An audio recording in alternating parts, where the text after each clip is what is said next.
Hello, I'm going to be talking today about radicalisation, what the media is pleased to call radicalisation anyway, and the tortured articles coming from all quarters in the wake of the Amos assassination.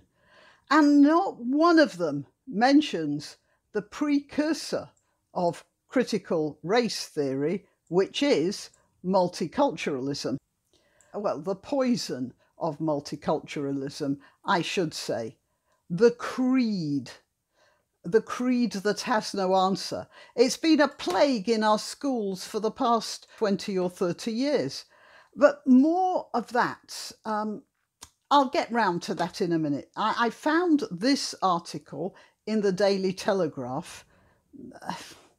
I'm sorry to say I got sidetracked while I was looking at the news online because I saw that the cryptic crossword was the puzzle of the day, and I'm a sucker for cryptic crosswords. It took me 30 minutes to do, which is the sort of norm for me, and I felt really satisfied with myself until I saw that the best time for that same crossword was 2 minutes and 47 seconds. All right, well, back to business. You might be pleased to know that after that I got back to work and I found this article, which in my opinion shows everything that's wrong with how we're approaching Muslim extremism in Britain. And it starts with who wrote the article in the first place. It was no surprise to me to see this byline at the end of the article. Liam Duffy is a strategic advisor.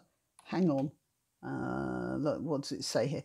Liam Duffy is a strategic advisor for the Counter-Extremism Project, for which he is no doubt drawing a salary. I can well believe that Mr. Duffy is a perfectly nice person and obviously very literate, but it's perfectly nice people like him who get employed basically to be ineffective. He's being paid to tell us that he has no answers. He makes a lot of observations which any reasonable person could make, but he doesn't come up with anything of any use. And that's not for want of intelligence, of course. Let's analyse the high points of his article. First of all, he says, every new extremist attack we face is followed by the almost inevitable gut-wrenching news, the attacker was known to authorities. Well, perhaps they were and perhaps they weren't, but the fact is that most criminals are known to authorities in some way or another. So this says absolutely nothing. And Duffy makes the point that known to authorities in this case was an extremely broad representation. The only previous official contact the authorities had with Ali Harbi Ali was that as a teen he'd been offered a course of a mentoring scheme called Prevent. Now that's supposed to stop radicalisation by more or less sort of therapy type stuff, you know, chatting. And that was while he was in the sixth form, which means he was about 16 and 17 years old, I suppose. Look, at 16, kids come out with all sorts of intemperate and clumsy stuff. So being referred to Prevent isn't exactly a warning that at the age of 25 he's going to go about murdering MPs. Prevent's just a voluntary mentoring scheme anyway. I don't know that much about it, but I can't believe that it's all that effective, frankly. Then Duffy makes the following assertion. There is no blueprint or silver bullet for diverting or undoing radicalisation, for changing beliefs and a person's entire moral framework. There certainly isn't. Throughout history, people have died horribly in the belief that their pain will get them an eternal birth in the paradise of their choice. It doesn't make any difference what you threaten them with. He then goes on to say, this is particularly the case when there is so much confusion over how people become radicalized in the first place. Too many of our current assumptions downplay the individual agency of terrorists, casting radicalization as an involuntary process akin to grooming, a form of hypnosis caused by mere exposure to online content or caused by structural factors which drive unthinking people to violence, which again is a good assessment of the situation. These people have gone mad on their own account. For sure, they find justification in the online madness of others, but that doesn't excuse them. And again, no answers. And I take it that we're paying him for these no answers as well. And more. These assumptions have profound implications for counter-terrorism policy and risk distracting from the realities of both a domestic Islamist extremist scene and a networked jihadi population which has been steadily growing and recruiting in Britain over the past 2 to 3 decades, long before any slick ISIS propaganda emerged. Again, a good assessment, but no answers. But I want you to notice something important here in his wording. The realities of both a domestic Islamist extremist scene and a networked jihadi population. Let's just consider that for a moment. What is a domestic Islamist extremist? Well, domestic's fine, and it means homegrown, we all know that. But let's look at the next bit. Islamist, extremist. It used to be that the person doing the violence was a Muslim. Then political correctness forced a newly constructed word, Islamist, which was coined no doubt to divide the ordinary peaceful Muslims from the violent nutjobs who go round killing unsuspecting infidels on the street. You can see how terrified the government is of the people taking the law into their own hands, that they have to wipe out such thoughts with a bit of neuro-linguistic programming. It used to be that the word Islamist, therefore, already implied extremism, but now the word has become so constantly used that it's obvious Duffy has the feeling it's lost its punch, and he now feels he has to say Islamic extremist. Let's look at that for a moment, because actually there are many law-abiding Muslims who wouldn't see Ali as an extremist. They themselves wouldn't act against the infidel, but what they would think privately is that he's not an extremist, but that he's simply more religious than them and should be admired for his commitment. It's much the same as we might feel, let's say we were all teachers, school teachers in Tennessee in 1925. We might admire John Scopes for contravening Tennessee law by teaching the theory of evolution, while we ourselves would not have decided to poke the bear on our own accounts.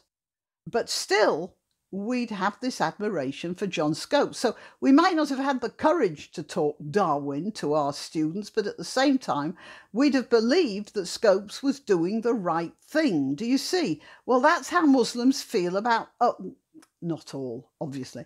That's how many Muslims feel about people like Ali. They themselves could not bring themselves to take up the knife and use it, but they appreciate that he is actually fulfilling the laws of Islam and is to be admired for it. You see, it's not extremism to a Muslim. This is religious fervour, religious commitment. Christians call it extremism, and that's the problem. We see the same situation. We have two different definitions for it. Let's go to the final paragraph. Britain and her allies will face more jihadist terror in the coming years. That much is for certain, but we cannot hope to push back until we are more serious about tackling the ideological roots of the violence, more realistic about how people become radicalised, and more honest about our existing schemes to reverse it. Yet again, a good assessment, but no answers. And indeed, our existing schemes to reverse it, stuff like prevent, don't work.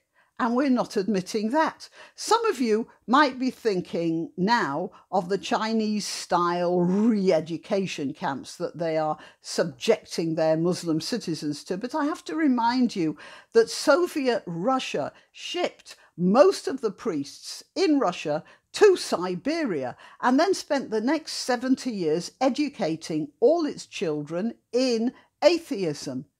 70 years, that's 3 generations. And yet for all that, as soon as the Soviet collapsed, the churches were full again. And the cathedral that Stalin turned into a public swimming pool is now rebuilt as a cathedral. When people have strongly held beliefs, they don't abandon them when they're persecuted. In fact, quite the opposite. So can the state force Muslim children to confront the inconsistencies in their Quran and their historical records, to shake their fundamental beliefs in the veracity of their own religion? Well, this flies in the face of everything that we hold dear as a civilized society, and we have to very much beware of that, however much we may be tempted to go that way. But we've got to decide what we're going to do. Saying it can't be done at all, well, look, we succeeded in turning our own free democracies into lockdown dictatorships, didn't we? So it's not as if there isn't a precedent. The article's subheader runs thus: the UK will face more terror in the coming years, but we cannot push back until we are serious about tackling its ideological roots. Which is the nearest that Duffy, and I don't know whether it was him or a sub-editor who came up with that, it's the nearest that Duffy can get to talking about the root of the problem without actually getting lynched, at least theoretically lynched. But he does touch upon the truth in a tentative sort of way. It's not that we have to go for the ideological roots of Islam, it's that we have to ditch the poison of multiculturalism. We have to have strong, culturally confident teachers who will stand up and say African societies are not as successful as European ones. Muslim societies are not as educated as Christian ones. Asian societies are not as innovative as European ones. I'm not saying they couldn't be. What I am saying is that we here in the West, we here who are at the moment tearing ourselves apart with our suicidal dash to some sort of impossible ideal of perfect tolerance, we haven't quite finished with ourselves yet. And until we do, we in the West are still living in the best society with the best judicial systems and the best chances of a fulfilled life. By the way, I'm including South Korea and Japan in this, so it's not strictly just the West. But to address this particular problem, when all those politically correct teachers say that one religion is as good as another and all should be given the same philosophical weight, they are not acknowledging that violent jihad is actually the very basis upon which Islam was founded, and we should be prepared to say that. When it is said, part of its, the secret of its power goes. Okay, now, homily over. I want to remind you all that I've been under attack for saying this sort of thing before. So be prepared for not getting notifications of my next videos and for a lot of Islamic charity adverts when you do find them. because I was absolutely inundated with Islamic charity adverts until fairly recently, and now in what I'm talking, I probably brought them all back. As it is, this is another video that I'm not even going to try to monetize, so please click the like button, and if you're not already subscribing, please do, and click the bell and look for me, because there's a very good chance YouTube won't tell you. Why not treat yourself or a favoured relative or friend to these magnificent examples of merch? The mugs and t-shirts come in the Graniopteryx design or Granbo with a firearm or the more deadly knitting needles. Go to www.graniopteryx.com and whatever platform you're watching this on, please click like, subscribe and share, share, share.